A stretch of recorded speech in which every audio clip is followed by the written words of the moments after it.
বন্ধুরা, আপনারা দেখতে পাচ্ছেন শাহ গাজী কালু চম্পাবতী মাজার যশোর শহর থেকে ১১ মাইল উত্তরে বর্তমান ঝিনাইদহ জেলা অন্তর্গত কালীগঞ্জ উপজেলাধীন ঐতিহাসিক বারোবাজার অঞ্চলে যে সকল আধ্যাত্মিক সাধক ইসলাম প্রচার অবদান রেখেছেন তাদের মধ্যে গাজী কালু বিশেষভাবে উল্লেখযোগ্য। এদের সঠিক পরিচয় নিরূপণ করতে গিয়ে ঐতিহাসিকগণ নানা মত পোষণ করেছেন। ঐতিহাসিক সতীশ চন্দ্র মিত্রের মতে এই অঞ্চলে ইসলাম প্রচার ও প্রসারের বিশেষ অবদান রাখেন জাফর খাঁ গাজী। তার পুত্রের নাম বুরখান গাজী। তিনি সাধারণত বুরখান গাজী বা বড় গাজী বা গাজী সাহেব নামে পরিচিত। তিনি সুন্দরবন অঞ্চলের রাজা মুকুট রায়ের পরাজিত করে তার কন্যা চম্পাবতীকে বিয়ে করেন। ঐতিহাসিক বারোবাজার বারোয়াউলিয়ার স্মৃতি বহন করে চলেছে তুর্ক আফগান আমলে এখানে মুসলিম সভ্যতার কেন্দ্রস্থল হিসেবে বিবেচিত ছিল। ঐতিহাসিকগণের মতে বিরাটনগরের রাজা ছিলেন সিকেন্দার শাহ আর রানী ছিলেন অজুপা সুন্দরী। রাজা রানীর প্রথম পুত্র জুলহাস শিকার করতে গিয়ে নিরুদ্দেশ হন। গাজী ছিলেন তাদের দ্বিতীয় পুত্র এবং কালু ছিলেন তাদের পালিত পুত্র। রাজা রানী দ্বিতীয় পুত্র গাজীকে রাজ্যের ভার দিতে চেয়েছিলেন।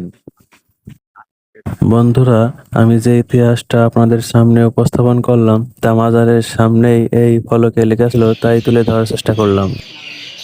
তিনি রাজ্যভার না নিয়ে পালিত ভাই কালুকে সাথে নিয়ে পলায়ন করে সুন্দরবনে এসে উপস্থিত হন। তারা ফকির বেশে বহু দেশ ভ্রমণ পূর্বক লক্ষ্মণনগরের মুকুট রায়ের সাথে যুদ্ধে লিপ্ত হয়ে তাকে পরাজিত করে ছাপাইনগর শ্রীরাম রাজার দেশে আগমন করেন। এই ছাপাইনগর আধুনিক বারোবাজারের একাংশ।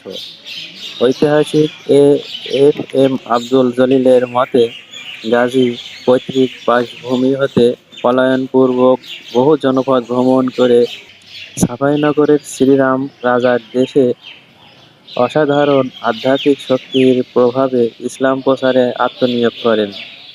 গাজী কালু চম্পাবতী সম্পর্কে যে বিবরণ পাওয়া যায় তা সবই ঐতিহাসিক উপাখ্যান ও কাজীর গীত, উপন্যাস, পুঁথি সাহিত্য, কিংবদন্তি, জনশ্রুতি বা স্থানীয় প্রবাদ সর্বস্ব। প্রতিনিয়তই অনেক মানুষ এখানে চলে আসে ঘুরতে, মাজারের চারিপাশ ঘুরে ঘুরে দেখে। অনেকে মাজারের ভিতরে প্রবেশ করে নামাজ পড়ে, ঘুরে ঘুরে দেখে, মান্যত করে।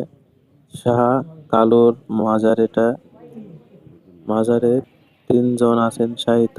পশ্চিম পাশে আছেন শাহ কালু। মাজারের ডান পাশে দেখতে পারবেন সেই পুকুরটার মাঝখানে আছে রাজার বাড়ি। এপাশে গোসল বাথরুমের জায়গা আছে, এপাশে আছে রান্না করার জায়গা। অনেকেই আছে এখানে রাত্রি যাপন, দিনে মানেও সারাদিন থাকে। এই পুকুরটা এখন মাছ চাষ হয়। আর যে বাগানটা দেখতে পাচ্ছেন এটা পুকুরের মাঝখানে। আর ওই বাগানটার নিচেই লোকের মুখে শোনা যায় যে সেখানেই আছে